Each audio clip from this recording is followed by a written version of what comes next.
June 21 అంతర్జాతీయ యోగా దినోత్సవం సందర్భంగా రాష్ట్ర ప్రభుత్వం ఈ నెల 21 నుంచి జూన్ 21 వరకు యోగాంధ్ర పేరుతో ప్రత్యేక ప్రచార కార్యక్రమాన్ని నిర్వహించనున్నదని, నెల రోజుల పాటు జరిగే ఈ కార్యక్రమాన్ని విజయవంతం చేసేందుకు అధికారులు కృషి చేయాలని జిల్లా కలెక్టర్ డాక్టర్ జి లక్ష్మీసా ఆదేశించారు.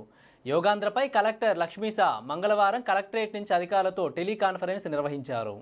ఈ సందర్భంగా ఆయన మాట్లాడుతూ శారీరక ఆరోగ్యంతో పాటు మానసిక ఆరోగ్యానికి ఎంతో మేలు చేసే యోగా ప్రాధాన్యతపై ప్రజల్లో అవగాహన పెంచేందుకు ప్రతి ఒక్కరూ కృషి చేయాలన్నారు.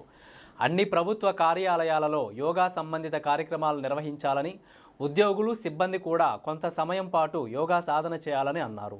పాఠశాల కళాశాల విద్యార్థులకు వ్యాసరచన, వక్తృత్వం వంటి పోటీలు నిర్వహించాలని సూచించారు. బాపు మ్యూజియం, కొండపల్లి కిల్లా, గాంధీ హిల్ చారిత్రక పర్యాటక ప్రాంతాల్లోనూ యోగాంధ్ర కార్యక్రమాలు నిర్వహించనున్నట్లు వివరించారు.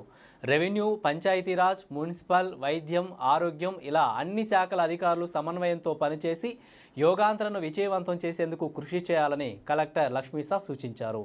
టెలికాన్ఫరెన్స్లో విజయవాడ నగరపాలక సంస్థ మున్సిపల్ కమిషనర్ ధ్యానచంద్ర హెచ్ఎం, ఆర్డీఓలు కావూరి చైతన్య, కె బాలకృష్ణ, కె మాధురి, వివిధ శాఖల జిల్లా స్థాయి, మండల స్థాయి అధికారులు పాల్గొన్నారు.